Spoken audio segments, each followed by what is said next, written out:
Welcome to San Mateo County Today. Conversations with government leaders throughout San Mateo County.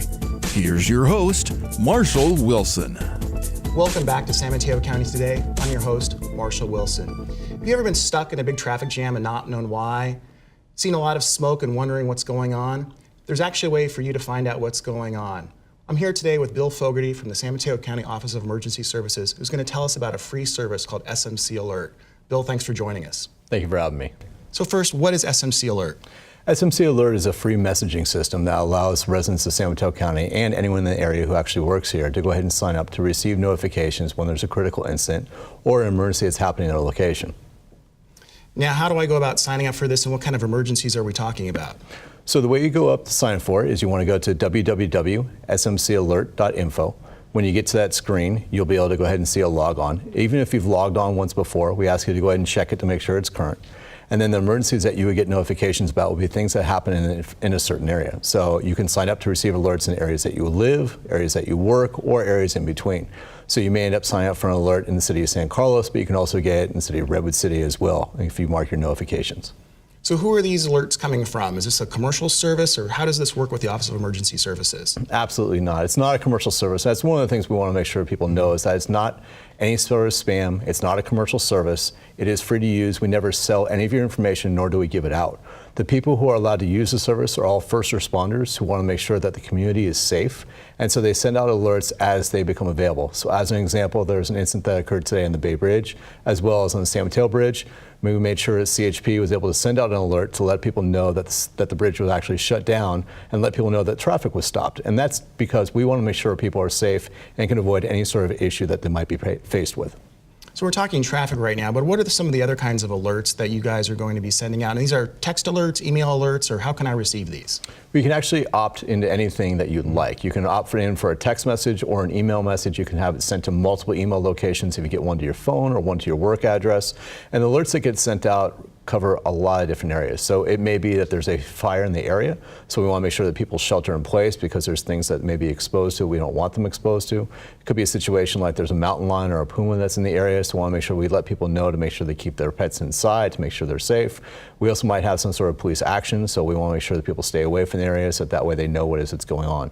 Oftentimes we have people calling our dispatch centers not knowing what it is that is going on, so we want to let people know what it is. And if you sign up for this alert, we're going to be able to tell you, and we're going to be able to make sure you're safe and make sure other first responders are safe in the area.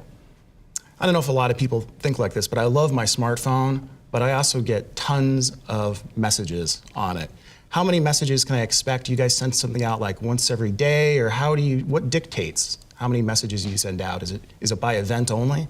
Well, we really hope, obviously, that you're not getting a bunch of spam messages, and we really hope we don't have to send out a bunch of messages. What we tend to do is... I'm not saying from you guys I get all the spam. It's all to buy stuff online, usually.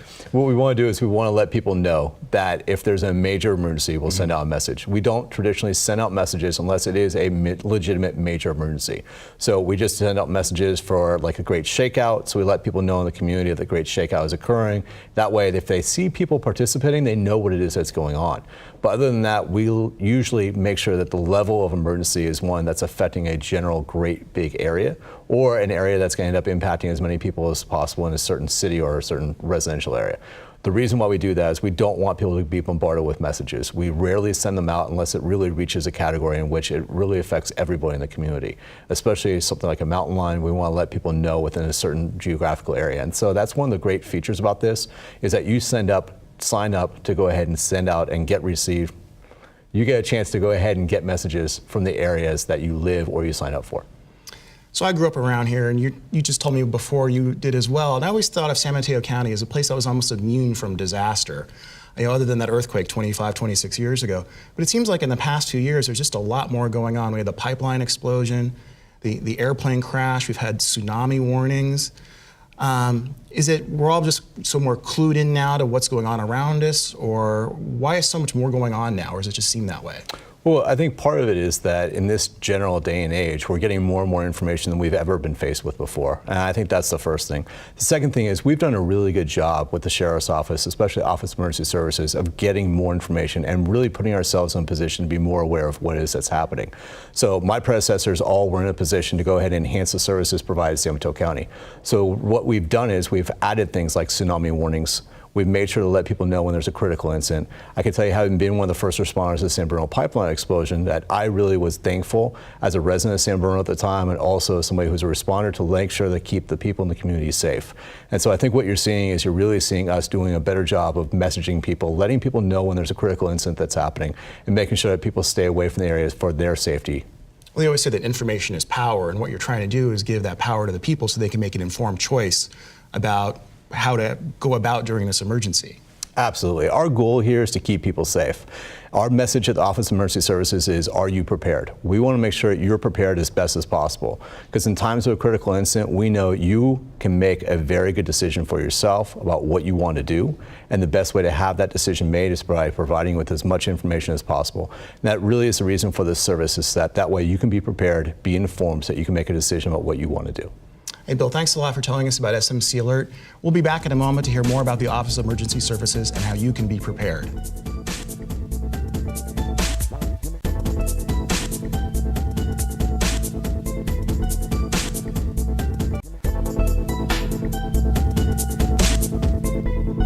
Welcome back to San Mateo County Today. I'm here with Bill Fogarty of the San Mateo County Office of Emergency Services, who's telling us all about a free alert system, SMC Alert.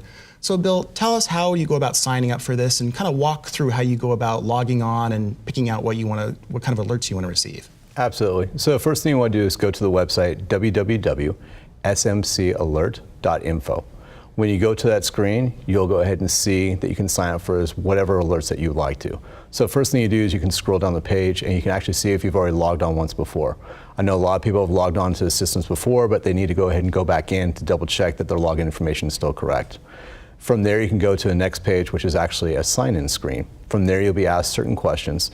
We're trying to get people's telephone numbers and email addresses. And the reason why we're doing that is that we can contact you in case you ever say, I didn't get an alert, but my neighbors did. So we can go back and check that information. So what we do is we actually have you go all the way through the process. We ask you for your telephone number, and the reason for asking for the telephone number is that we can send you a text message, because oftentimes text messages get delivered before email addresses. Well, and also with the text message, it's more immediate too. I don't have to log in. I'll have that alert on my smartphone. Is that how you recommend it? Do you recommend the whole family sign up for this service? I do. One of the reasons why we ask the whole family to sign up for the service is that way everyone can get a notification. If someone may be at school, or if someone may be at work, or people are attending classes or events downtown, we try to make sure that everyone in the family is registered, and that way everyone can be informed. As one of the things we do in Office of Emergency Services, we try to have people have a plan to actually be reunited in case of a critical incident. So the way to do that is to make sure you're informed about a critical incident and where it may be happening at, and that way you can then get in touch with your family members to go ahead and make sure that you have a good, safe rallying point to go ahead and meet with. Well, tell us a bit more about what the Office of Emergency Services is, and what are those services you provide to the county? Absolutely. So the Office of Emergency Services is a joint powers agreement in which every city participates in the actual agreement itself. What they do is they end up working together to go ahead and develop plans like the hazard mitigation plan. And what we do is we try and prepare for events that may end up occurring here in San Mateo County.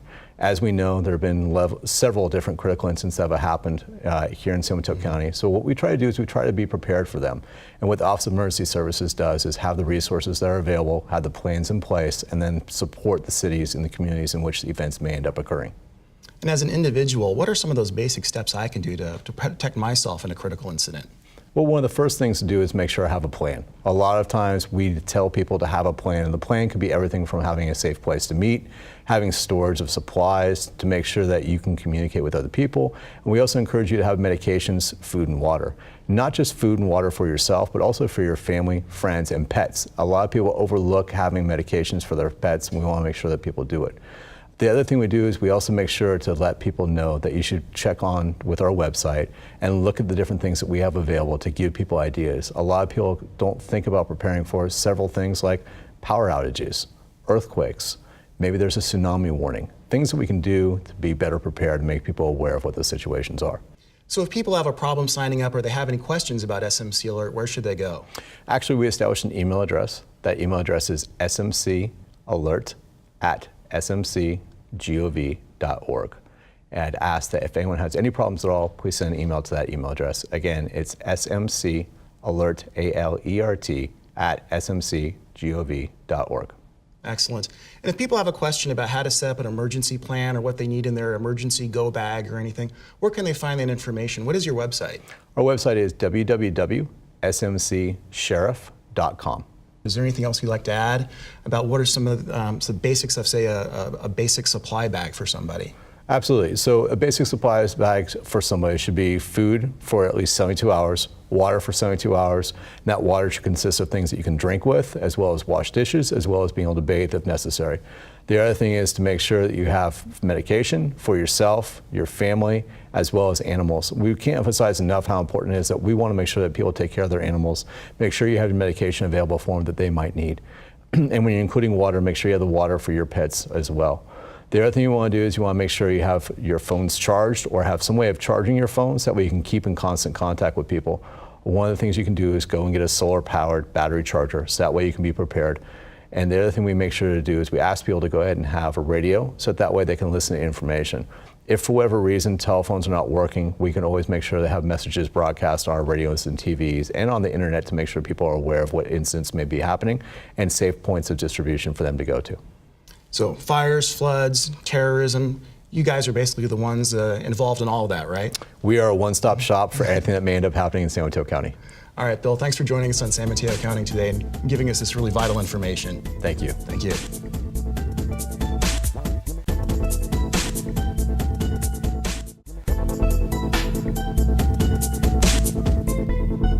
Welcome back to San Mateo County Today. I'm your host, Marshall Wilson. I'm very pleased to introduce our next guest, Lisa Rosenberg, San Mateo County's second Poet Laureate. Lisa, thanks for being on the show. Thank you, Marshall. I'm delighted to be here. Now, I have never met a Poet Laureate before, so this is an honor. Thank you very much. So how did this come about? How did you become Poet Laureate for San Mateo County? In the most literal sense, I completed an application and submitted it with, I had only learned about the position about a week before the deadline. So in that sense, it was fairly sudden for me, but when I read the description, I thought, you know, this is exactly what I love to do anyway, advocate for poetry and the literary arts, be out in the community, do education outreach, and so here was a formal way to do these things, to have an honorarium, to have a title. There aren't a lot of explicitly poetry jobs out in the larger world, so that was an application. Mm-hmm. And this is a really recent position. It's a 2-year term. And the talented Caroline Goodwin has been the first Poet Laureate and has done a really amazing job at just garnering audience, building this momentum, creating venues for poetry in the community. And she officially completes her term in December. But this post is the child of the Board of Supervisors. Right. You know, their vision to bring this into being, to join this long tradition. Supervisor Slocum, president of the Board of Supervisors, and Carol Groom, Supervisor Groom, were the ones to really envision this and bring it to become a reality. So, yeah. How long have you been a poet? Do you consider yourself a poet, or what is the? You know, it's one of those labels that sometimes we say they can only be, attributed long after one's passing. Right. In terms of how long I have been writing since childhood. Poetry specifically since high school, and I pursued it more seriously in college, undergraduate, and then during my working years in Silicon Valley as an engineer, I had the wonderful good fortune of taking a workshop with a visiting writer in San Jose that both the San Jose State Writing Program and the Poetry Center San Jose bring in many, many fabulous writers from all over every year. So I took a visiting writer's workshop and decided it was really time. You know, I had been studying writing, submitting my work, taking workshops, but it was time. I thought, I've got to do this before I have children, mortgage, all those kinds of things, So I took a leave of absence from engineering and did a graduate degree in poetry. Now, do you have a favorite style of poetry? When I think of poetry, it's everything from haiku to verse. I have a favorite style.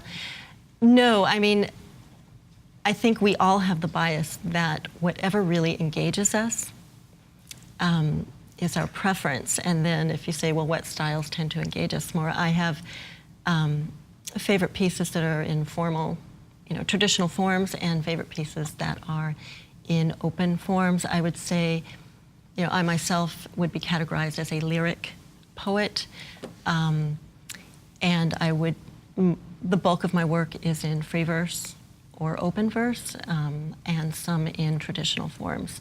I wouldn't fall on the experimental spectrum of poetry or in the strictly formalist.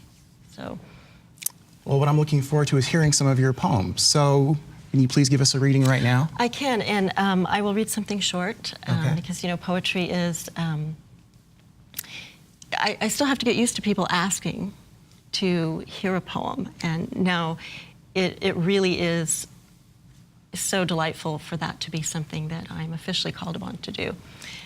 So I'm going to read something that actually comes from my undergraduate years as a physics major, and that's something that never really leaves you. It doesn't matter if you go on to a career in physics, or I have classmates who went on to medical school, commercial enterprises, poetry. So this poem is called Introduction to Methods of Mathematical Physics. You must develop a feeling for these symbols that crawl across a page, for the text overrun with scorpions. Like those books about insects you read as a child, scared to touch the magnified photos, this too will taunt you. It will become your daily fare and meditation, your bedtime reading, morning prayer. Soon, a single Greek letter makes your eyes smart. You find yourself flat at the back of your skull, searching past daybreak for the hidden path, the gilded key, a glimpse of what those few must see at will. Those few for whom each equation is a playful catch, like bees into a jar. Very well done, thank you. And when we come back at our next segment of San Mateo County Today, I really want to explore the whole physics engineering aspect melding with your poetry. We'll be right back.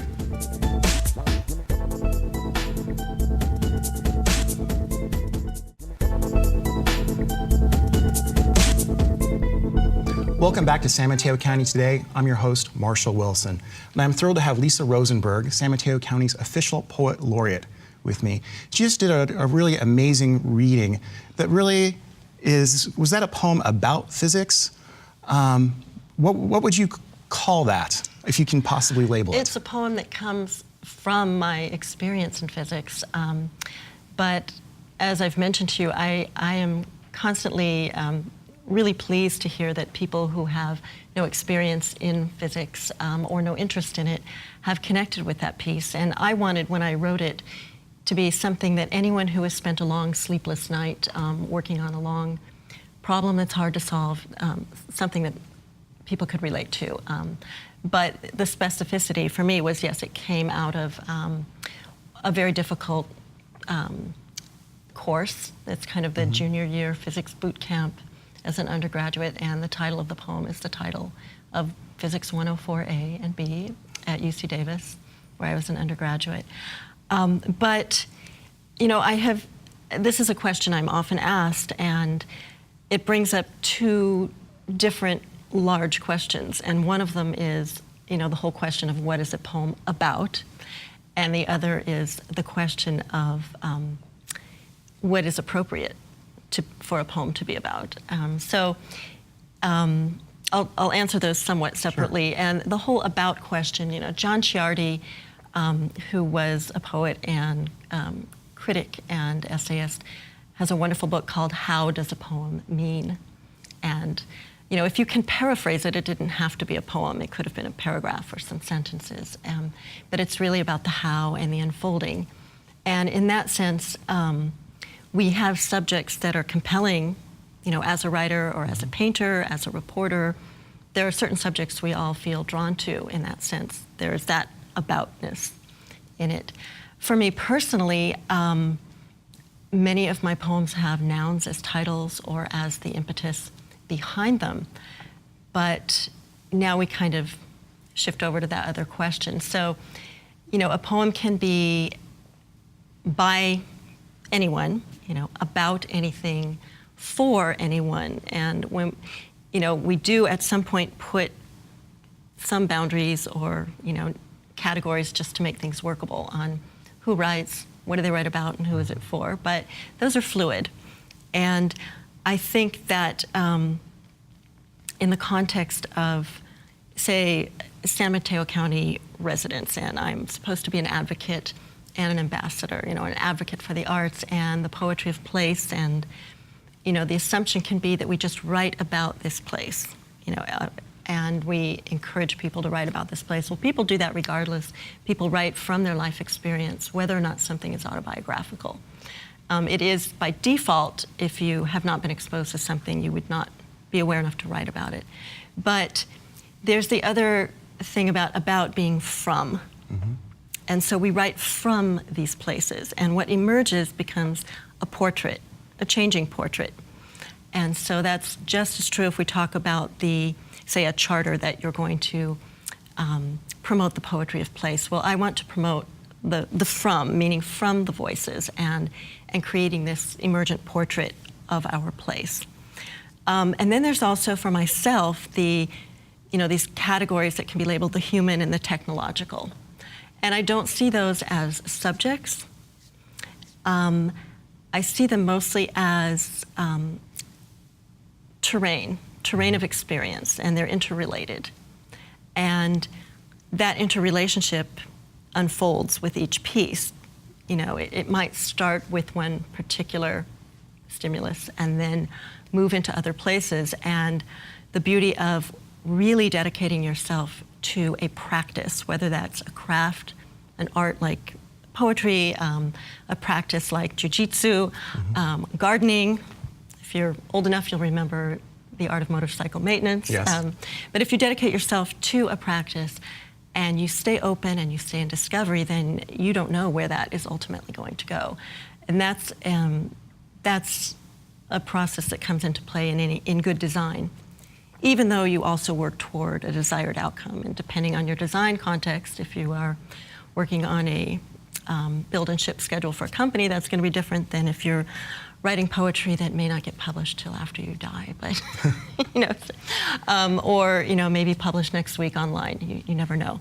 But staying open, finding out what you discover. So the human and the technological, and I have pieces that I thought I set out to really explore a particular aspect of technology that had been part of my life, and it ends up going into terrain that seems completely humanistic or physical, of the body or of our lives, or existing in nostalgia, and sometimes back again.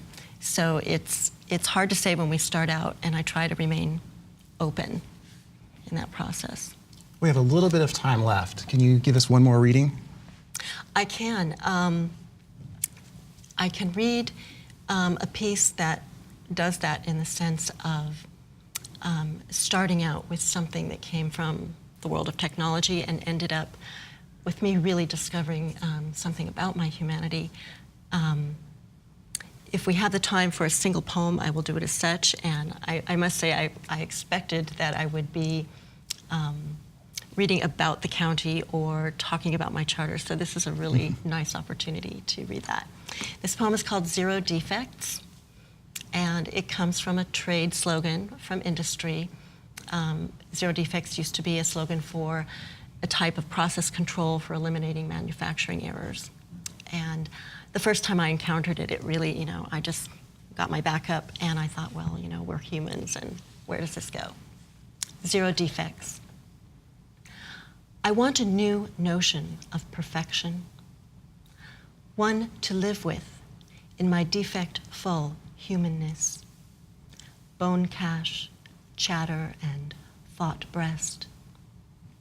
Let me admit the whole within the scrap and learn to hold scrappiness on a par with truth, as truth moves to plural, as we fail and flourish beyond the slashed zero. Beautiful, thank you. So where can people find out more about the Poet Laureate position, more about you and any upcoming readings that might be taking place? So for the Poet Laureate position, which will involve a lot of community readings, soliciting input from writers throughout San Mateo County, schools, everyday working people, the official county website, which would be sanmataocounty.org or sanmataopoet.org. We'll put that up on the screen. Yeah, it's in the process of being updated, but it will have calls for submission. Yeah, if you Google San Mateo County Poet Laureate, We'll find it. You will go straight to that page. So there will be calls for submissions, which meaning participation by anyone who is a county resident. There will be events posted. I will be reading on Tuesday, November 15th in Half Moon Bay at the Coastside Poetry Series, which is coastsidepoetry.org or .com. They have a Facebook page.